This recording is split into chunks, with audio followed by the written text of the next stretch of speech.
قد خلت باويتدا من قبله البربريروي الرسل بابك بانجنيو الله سبحانه وتعالى كساينو abantu baatuuka ekiseera nga balaba nnabbi avudde mu musaayi nga balaba nnabbi erinnyo lye libongose nga bali ku misinde nga babadduka abamuyitako ne batandika okubika nti nnabbi gye tufudde emabega afudde ne shayitaani neekoleza omumuli ogwo abamu ne batandika okugamba oba afudde kati tulwanira ki abadde gwe tulwanirira eddiini egende mu maaso ate oba yafudde abamu ne bagezaako okwagala okuva mu ddiini yaabwe allah subhanahu wa ta'ala agamba afa in maata singa muhammadi ddala kituufu afudde aw kutila oba afudde afa in maata singa afudde lumbe aw kutila oba afudde ng'attiddwa buttidwa inqalabtum ala aqabikum muyinza okukyukira ku bisinziiro byammwe ne mubeera nga mudda gye mwava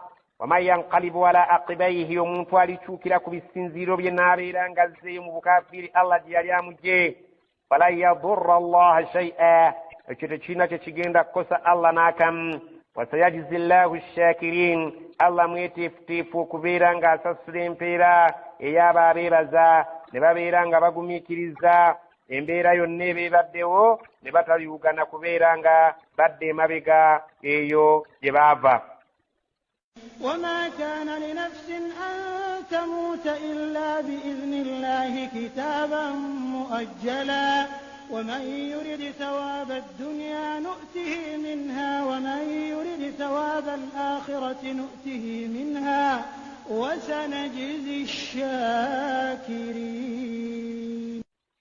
وما كان لنفس تقبيرا قوموا يقوموا تينا أن تموت أن تقصبروا كفوا illa bi idhnillah okujjako nga allah akkiriza emyoyo mingi nnyo egiyita mu bintu by'otasobola kubeera nti mu bwongo obwo okkiriza nti omuntu yali badde awona naye olw'okuba walumbi tannaba allah gwe yamugerera omuntu oyo n'abeera ng'embeera eyo agivuddemu iburahimu alayhi ssalaamu baamusuula mu muliro naye abaamusuula mu muliro ate beewuunya okulaba ng'abayitako allah subhanahu wa taala yayita natuusa ntuuko ze allah agamba kitaaban muajjalan buli muntu ayina ekitabo kye ekyamuwandiikibwako ku kisanja kye oba buli muntu ayina ekisanja ekiwandiike mu bwino kw'ayina okukomya obulamu bw'ensi eno waman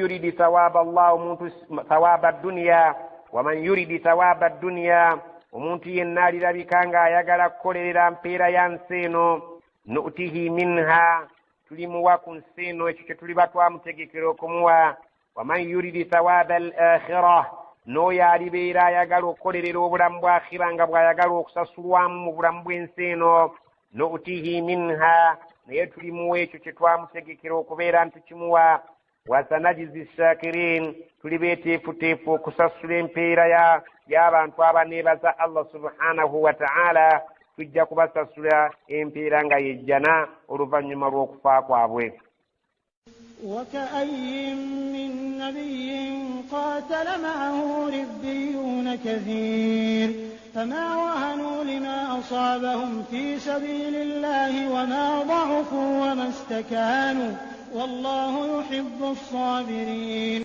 وكأي من نبي bannabbi bangi nnyo teyinza na kubabala muwendo gwabwe baali nga bayitirivu nga naye buli nabbi qaatala ma'ahu ribbiyuuna kathirun nga nabbi yenna alwana n'abo bannaddiini abaali nga abatya allah abalongoofu bangi nnyo abaamwetabangako ne babeera nga balwanyisa abalabe ba allah fama wahanu tebaafootokereranga bwe babeeranga ku mulimu gw'okulwana tebaasobolanga kufootoka lima asaabahum olw'egyo emisiiba gye baba bafunidde fi sabilillah mu kkubo lya allah wama dhaufu ate tebaanafuwanga n'akamu n'akeddagala wamastakanu ate tebekkakkanyanga kubeera nga balabika nga banagwadde nnyo ekisusse wallahu yuhibbu sabirin allah ayagala nnyo abagumiikiriza ng'abo bwe baakolanga nammwe bwe mubeera mukola وما كان قولهم إلا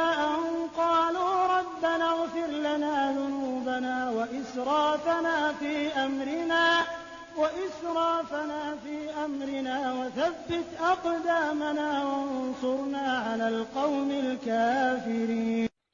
وما كان قولهم إلى تشارينجي تشيغامبو تشابwe ebintu bye byabanga bikaye illo kujjako an qalu bagambanga bwe bati rabbana katonda waffe rabbana ghfir lana ya allah tusonyiwe dhunubana mazambi gaffe wa israfana nukununa kwaffe wonna we twayiruna ne tusukka ekikomo fi amrina mu nsonga zaffe era byonna gwobimanyi wathabbit aqdamana nyweza ebigere byaffe bireke kubeera nti bitufamba. Allah subhanahu wa ta'ala agamba ebigere byaffe binyweze entegetege zireke okubeera nti zitufamba tukankanira mu ddwaniro. wansurna tutaasa ala alqawmi alkafirin ku bantu bano betwolekedde abatakkiriza mateeka ago tubeere nga tubawangula eyalinga edduwa yaabo abakkiriza abalwananga ne bannabbi baabwe nga balwanyisa abalabe ba Allah ne batabeera nga bekkakkanya oba banafuwa obanga batya. فآتاهم الله ثواب الدنيا وحسن ثواب الآخرة والله يحب المحسنين. الله قام فآتاهم الله ثواب الدنيا الله نابا ومسرين بيرينسينو وحسن ثواب الآخرة نوبرون جوالين من بيري آخرة نبافنا يجنا والله يحب المحسنين. Allah yagala abeeyisa obulungi. Empeera y'edduniya gye baafunanga okuwangula omulabe ne babeera nga bagabana eminyago ne baddayiika nga bayinawo mu nsawo zaabwe akagulira magala eddiba wa husna thawaabil akhira ne babeera nga ate bafunye n'obulungi obuli mu kusasulibwa ku lunaku lw'enkomerero nga yejjana. wallahu yuhibbul muhsinin. Allah yagala abeeyisa obulungi. يا أيها الذين آمنوا إن تطيعوا الذين كفروا يردوكم على أعقابكم فتنقلبوا خاسرين. يا أيها الذين آمنوا وبانغم وبكرزا إن تطيعوا الذين كفروا السنغمنا قندرا بابتكرزا yarudukum bajja kubazza ala aqabikum kubisinziro byammwe mutunulejje mwava amakulu muve mu ddiini muddeyo mu ddiini eya shiriki fatanqalibu khasirin bwe munaddayo eyo nno mulituuka okudda eri Allah nga mmwe kennyini abaafiirwa ne mufaafaaganirwa emyoyo gyammwe eri Allah nga temulina kalungi ke musuubirayo. balillahu mawlaakum wa huwa khayrun naasirin. balillahu wabula Allah mawlaakum gwe mba mutwala nti ye mutaasa wammwe ye muyambi wammwe mu buli ngeri yonna. wa huwa khairu nasirin. Allah ye mutaasa asinga abataasa bonna obulungi. sanulqi fi qulubi alladhina kafaru ar-ru'ba bima ashraku billahi ma lam yunazzil bihi sultana wa ma'wahum an-nar wa bi'sa mathwa adh-dhalimin. sanulqi tujja kusura في قلوب الذين كفروا الرعب ممتما جابا باتكريزو كتيا بما أشركوا بالله olweyo shiriki gwe baakolanga nga basinza amasanamu nga bagagattako Allah subhanahu wa ta'ala. Allah ajja kubafuula abantu abanafu abafuna okutya mu mitima gyabwe nga tebasobola kuyimirira mu maaso gammwe nga mubadde muli ku lutalo. ma lam yunazzil bihi sultaana nga basinza amasanamu ago Allah gatasanga ku nsonga yonna ntuufu nti ge gasaanidde okubeera nga gasinzibwa awatali ye. wa ma'waahum nnaar obuddo bwabwe enkomerero y'abo abaakolanga shiriki ku nsi kuno ne basinza amasanamu ne babeera nga basamira nga bakola ebintu ebitasaanidde mu maaso ga Allah. Allah agambe wa ma'waahum nnaar obuddo bwabwe kugenda kuba muliro. wa bi'sa mathwa adh-dhalimin bugenda kuba buddo bubi nnyo eri abasamize abaali azaamaanya amateeka ga Allah. ولقد صدقكم الله وعده إذ تحسونهم بإذنه حتى إذا فشلتم وتنازعتم في الأمر وعصيتم من بعد ما أراكم ما تحبون منكم من يريد الدنيا ومنكم من يريد الآخرة ثم صرفكم عنهم ليبتليكم ولقد عفا عنكم والله ذو فضل على المؤمنين. ولقد صدقكم الله وعده مزم الله سبحانه وتعالى yatuukiriza era n'akakasa endagaano ye kummwe gye yabalaganyisa ey'okubataasa idh mu kiseera tahussunahum bwe mwali nga mubatirimbula nga mubatta biiznihi ku lw'ekiragiro kye Allah subhanahu wa ta'ala we yali ayogera ku lutalo lwe tumanyi obulungi olw'e Uhudi mu kiseera nabiyuna Muhammad sallallahu alaihi wasallama mu kulandagako akatono awo tukimanyi bulungi nti nabiyuna Muhammad sallallahu alaihi wasallama mu lutalo olwasooka olw'e Badiri Allah subhanahu wa ta'ala yamutaasa olw'okubanga nabbi bwe yategeera nti abasajja bavudde e Makka abaali abakuraishi abaatulugunya nabbi ne basahaba ne babanyagako emmaali yaabwe ne babeera nga bagisigaza nga bagisuubuza ne bagaggawala kale baabayitangako awo e Madiina gye baasengukira nga bagenda okusuubula eshaami naye lumu nabbi sallallahu alaihi wasallama nga amaze okutegeera nti Abu Sufyaani yakulemberanga abasuubuzi amaze okubayitako n'agamba abasahaba tugende tuteege abasajja bano tubaggyeko emmaali yaffe gye bagaggawaliddemu tubeere nga tugyeddiza naye Abu Sufyaani abaakomawo amawulire ne gamutuukako nti nabbi sallallahu alaihi wasallama amuteeze okumuggyako emmaali eyo gye baabanyagako nga tebannasenguka emmaali yaabwe bwe baasenguka nga basengukidde ku lwa Allah ebyobugagga byabwe nga babirese Allah subhanahu wa ta'ala n'abeera nga mu kiseera ekyo abawadde obusobozi obugenda okuteeka emmaali eyo wadde nga baafuluma tisibeeteefuteefu okugenda kulwana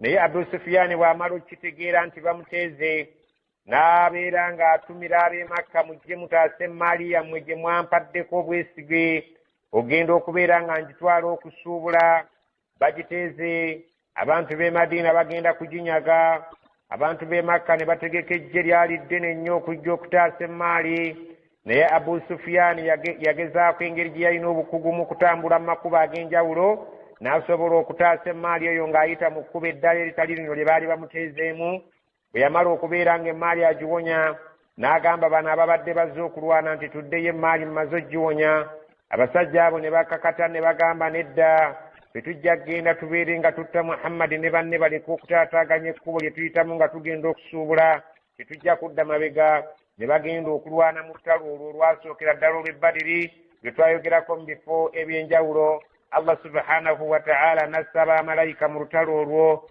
ne bayamba nabbi Muhammad ne basahaba Allah subhanahu wa ta'ala n'abawanguza olutalo olwo abasajja abakuraishi ne baddayo nga baswadde abattiddwa battibwa abawambibwa baawambibwa nga bwe mukimanyi obulungi nti essaawa yatuuka ku bawambe ne babeera nga babaawukanamu ne bagamba nti buli omu amanyi okusoma n'okuwandiika asomesa abaana baffe 10 oyo abeere nti bw'amala okubayigiriza okuwandiika n'okusoma oyo tumute abo abattibwa battibwa abeenunula beenunula abaasonyibwa baasonyibwa olwo olutalo ne luggwa bwe lutyo nga Allah subhanahu wa ta'ala ayambye abakkiriza ne bamalayika ne baluwangula olutalo olwo bwe lumala okusirika abasajja abakuraishi bwe baddayo e Makka nga bannaabwe bamaze okuttibwa ba Abu Jahali battibwa ne babeera nga banyiivu nnyo olw'okutta abataka abakulu ekiseera kyatuuka nabo ne bategeka olutalo olw'amaanyi ennyo ne bagamba ku luno tugenda okulwana olutalo lwe bayita kafungulankete tubeere nga tugenze twetegese ng'ekitututte kugenda kumalirawo ddala Muhammadi n'ejje lye nabiyuna Muhammadi sallallahu alaihi wasallama amawulire be gamutuukako abasajja bagenze okubeera nga batulumbagana beeteeseteese okutumalawo bajja n'ejje nga ddene nnyo nabbe n'ayita basahaba ne batuula mu lukiiko n'ababuuza mulabye mutya tulwanire mu kibuga wano nga tulwanya mu kibuga kyaffe oba tulwanire ebweru w'ekibuga basahaba abaaliwo abavubuka ne bagamba tufulume ebweru w'ekibuga abaali abannanfuusi n'abasajja abakulu abalina endowooza ennungi ezitali za kinnanfuusi baagamba tulwanire mu kibuga. nabiyuna muhammadi sallama n'agenda n'ekirowoozo ky'abavubuka. jjukira nti abavubuka abataalwana lutalo lw'e badiri ku olwo beesunganga okubeera nti olutalo lwonna oluliddawo Allah subhanahu wa ta'ala bw'aliba abataddewo nga balamu bagenda kulwetaba mu butereevu.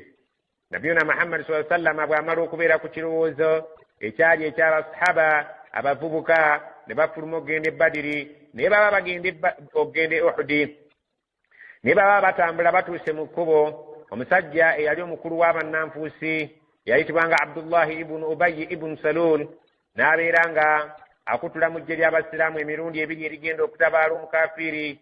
n'abeera nga aggyeko abantu kumpi 300 n'abazzaayo emabega nti ffe tujja kufiira bwereere. ffe twabagambye nabbi muhammadi tulwanire mu kibuga n'agaana. kaakati wuno akkiriza ekyabavubuka tugenda okufiira obwereere. n'amatiza abantu abawere 300 eggye ly'abasiraamu ne lyekutulamu. basahaba abaasobola okubeera nti bavumu bo ne bagenda, bano abaaterebuka abannanfuusi bo ne baddayo eka. Allah subhanahu wa ta'ala amagye ne gagenda gasinkana mu kifo ekiyitibwa Uhudi. naye nabbi sallallahu alaihi wasallam bwe yali ategeka eggye lye yalitegeka mu ngeri ey'enjawulo. n'addira basahaba 30 n'abagamba mmwe mulinye waggulu ku lusozi mubeere nga mulengera ebule n'ebweya, si kulwanga abalabe batuzinduukiriza nga bayise mabbali g'olusozi ne batufukirira obusaale nga ffe tuli mu kiwonvu. n'addira abdullahi ibunu jubair n'amugamba gwe amir waabo abali ku lusozi, n'abakuutira ensonga eyali enkulu ennyo yaviirako kalumanywera. n'abagamba nti temuva ku lusozi oba tuwangudde oba tuwanguddwa. naye ekiseera kyatuuka basahaba bwe baamala okulaba nga Allah subhanahu wa ta'ala basobozesezza okkuba omulabe nga n'omulabe atandise okudduka. Allah subhanahu wa ta'ala kyayogeddeko nti mujjukira akaseera we natuukiririza endagaano yammwe mu kiseera bwe mwali nga mutirimbula abantu. ye aya eno gye tusomye nti walakad sadakakumullahu wa'dahu, Allah endagaano yagikakasa ku mmwe n'ebeera ntuufu. iz tahussunahum biiznih, mujjukira akaseera nga mumatirimbula nga mubatta badduka naye nga kiragiro kya Allah subhanahu wa ta'ala.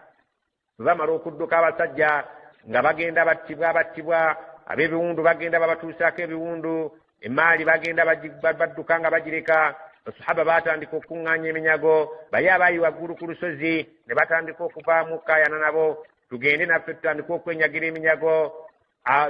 sahaba yali akulira olusozi abdullahi ibunu jubair n'abagamba mujjukire kye baŋŋambye okubagamba nti temuva ku lusozi oba tuwanguddwa.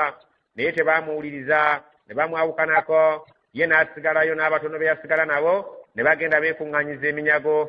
Allah subhanahu wa ta'ala n'aleeta ekizibu, abakafiiri ne babeera nga Khalid ibn Walid yali abakulembera, n'afuna omukisa ogwo olw'obukugu bwe yalina mu kulwana, n'agenda mu kifo abadde abakkiriza, n'alinnya waggulu ne batandika okubeera nga bafukirira obusaale obw'ekika eky'enjawulo kubakkiriza.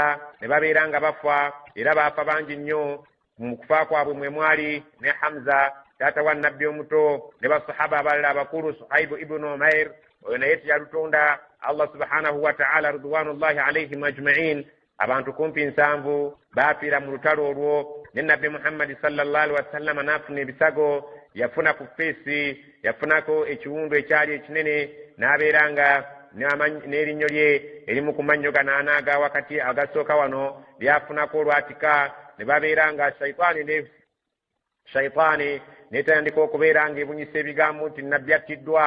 nabbi abantu bwe bategeera nti attiddwa ne bateeka ku kakokola tondeka nnyuma nga bagenda badduka, abalala nga emitima gye baweddemu amaanyi ne batandika okubeera nga beeraliikirira olw'okufa kwa nabbi Muhammadi sallallahu alaihi wasallama. era ne babeera nga bafootookerera obukkiriza abamu ne bubeera nga buyuka n'abo abaalina obunnanfuusi mu mitima gyabwe. naye Allah subhanahu wa ta'ala atunyumiza embeera eyaliwo n'atugamba mu bufunze ebyo bye nnyinza okubabulirako ku lutalo lwali Uhudi nti basahaba baafuna obuzibu obw'ekika eky'enjawulo.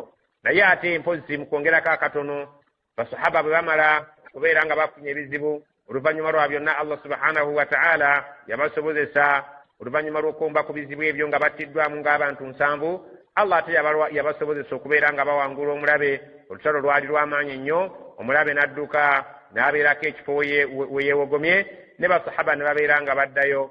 naye bwe baali bazzeeyo basahaba nga bazzeeyo ewaabwe na bali batambudde bagenze, baliko wewogomye Abu Sufyan eyali akulembedde ejje ly'abatakkiriza yasisinkana omusajja omu yamusisinkana waliwo omusajja omu yamusisinkana n'amugamba nti musajja gwe nkutuma agenda ogambe Muhammad nti nejjusa nnyo okubeera nti nno saasobodde kufuna mukisa okubeera nga mbatematema mbazikirize mbamalewo ogwo mwana gwo tubeere nga tugujjawo era obudde bwonna ngenda kubaddira amawulire gamala okutuuka ku nabbi sallallahu alaihi wasallama naye waliwo omusajja yava ku saidi ya nabbi sallallahu n'atuusa ku Abu Sufyan amawulire n'amugamba nti ne nabbi sallallahu alaihi wasallama mweteefuteefu okusinziira ku mawulire gawulidde amaze okutegeka ejjeera litandise okutambula olunaku lwali lwa 6 bwe baava e Uhudi ku Sande n'agamba basahaba nga n'ebiwundu bikyatonya ng'abantu bakyalina ebiwundu n'ebisago ku mibiri gyabwe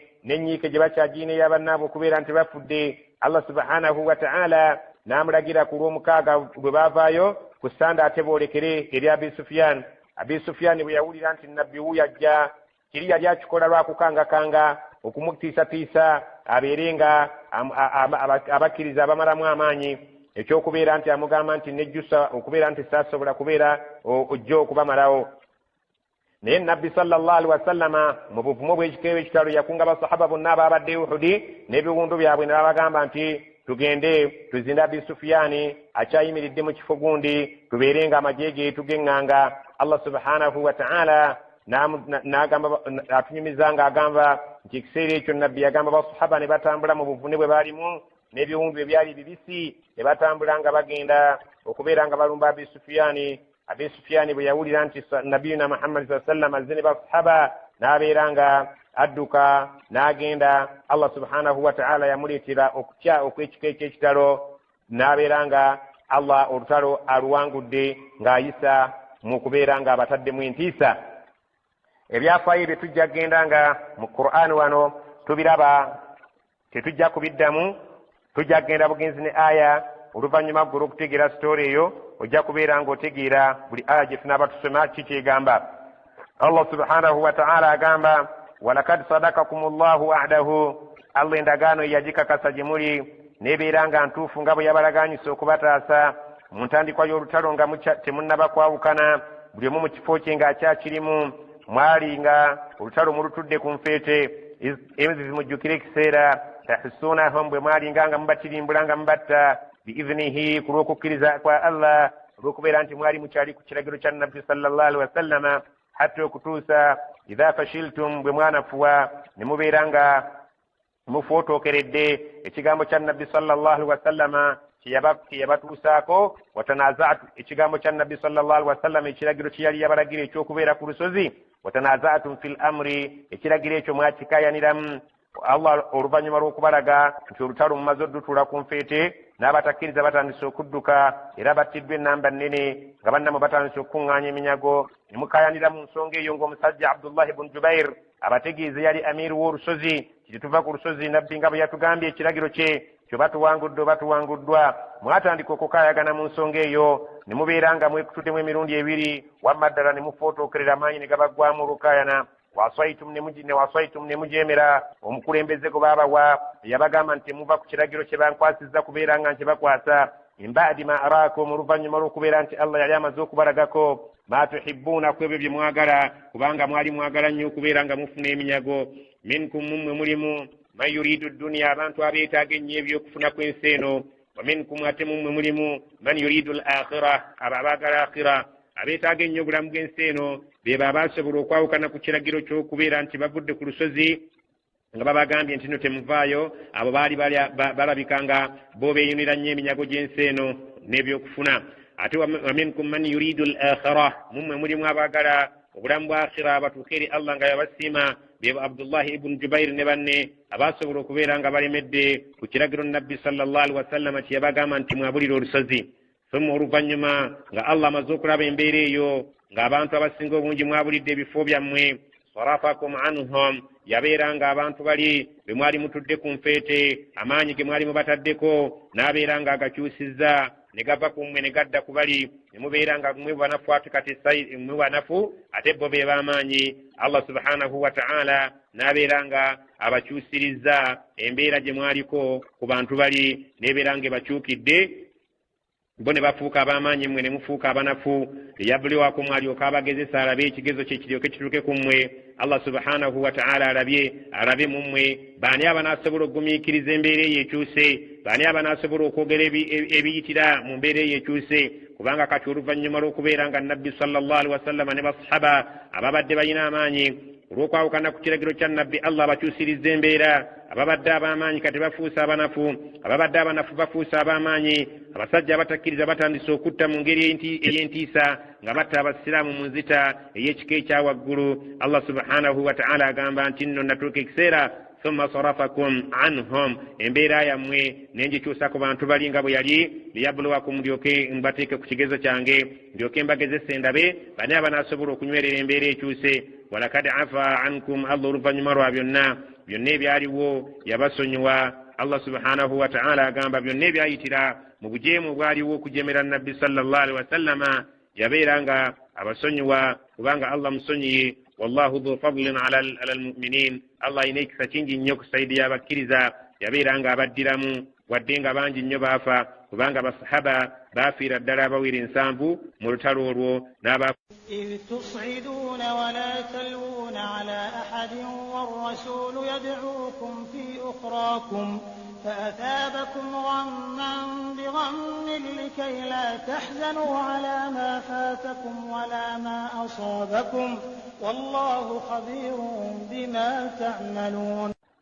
Allah subhanahu wa ta'ala tugamba ekiseera kyatuuka ng'embeera Allah maze gikyusa ng'abakkiriza ate kaakati bye batirimbulwa nga battibwa mu ngeri ey'enjawulo olw'okubeera nti Allah subhanahu wa ta'ala gibateereddewo ng'embeera ey'ekigezo.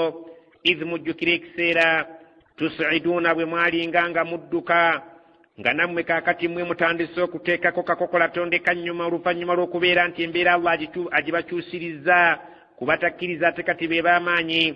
Ate kaakati mmwe mutandise okuwalampa ensozi nga mudduka nga mubuna emiwabo, tusiduuna nga mubuna emiwabo nga mudda eno nga mudda eri.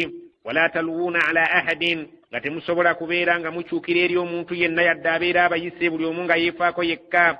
Warasulu so nga ate nabbi yad'ukum yalinga abakoowuula naye nga mmwe temuwulira. Fi ukhrakum, ene mabega wammwe nabbi yalinga abakoowuula nti abanga abakkiriza mukomewo temudduka naye nga mmwe temuwulira, buli omu anoonya kwetaasa nga mumaze okubeera nga mubuna ebiwabo nga mudduka. Fa asaabakum ghamman bighammin, Allah n'abasasulamu olw'obujeemu bwe mwalaga. Ghamman obweraliikirivu, bighammin ku bweraliikirivu, obweraliikirivu obwasookera ddala okubeera nga bubatuukako Allah subhanahu wa ta'ala bwe yabatuusaako.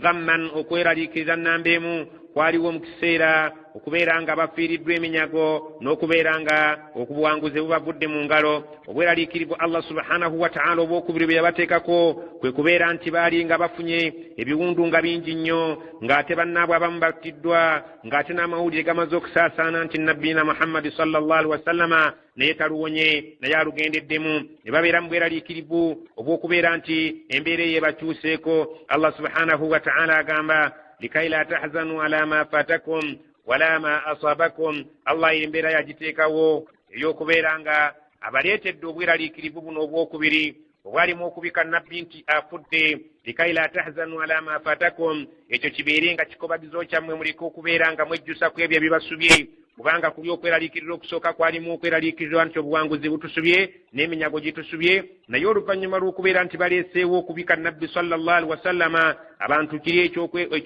ekyokwegwanyiza eminyago n'obuwanguzi. Allah subhanahu wa ta'ala agamba nayagala mubeere nga mukyerabira yadde nga kyali kibasubye. Olwakino ekinene ekiyingiddewo ekyokubagamba nti nabbi attiddwa, nayagala nkibaleetere. Allah subhanahu wa ta'ala asobola okubeera nga abajjawo obweraliikirivu bwe mwali mufunye nga buli ku bya minyago, nga buli ku buwangizi. Allah subhanahu wa ta'ala agamba nti nabaleetera okweraliikirira kuno okwokubiri okwali okunene ennyo kusobole okubeerabiza kuli okweraliikirira okwokufuna obufunyi. Okweraliikirira okuli alimu okubika nabbi kyali kyamaanyi nnyo nnyo nnyo. wala ma asabakum era na bino ebibatuuseeko ebyo ebyali ebyokubeera nti mufunye ebiwundu n'ebyo ebyalimu okubeera nti abannammwe battiddwa. Allah subhanahu wa ta'ala ekyo yakireeta nekibeera nga kyamagero kinene nnyo, nekibeera nga kyakweraliikirira kinene nnyo, ekiri waggulu byokweraliikirira byonna ebisigadde. Allah subhanahu wa ta'ala bw'atugamba nti ekyokubeera nti babise nabbi sallallahu alaihi wasallam nti afudde nakikola kibeere nga kijja kubeera nga kibeerabiza byonna ebyo ebyali aswabakum bibatuuseeko mu biwundu, aswabakum ebyali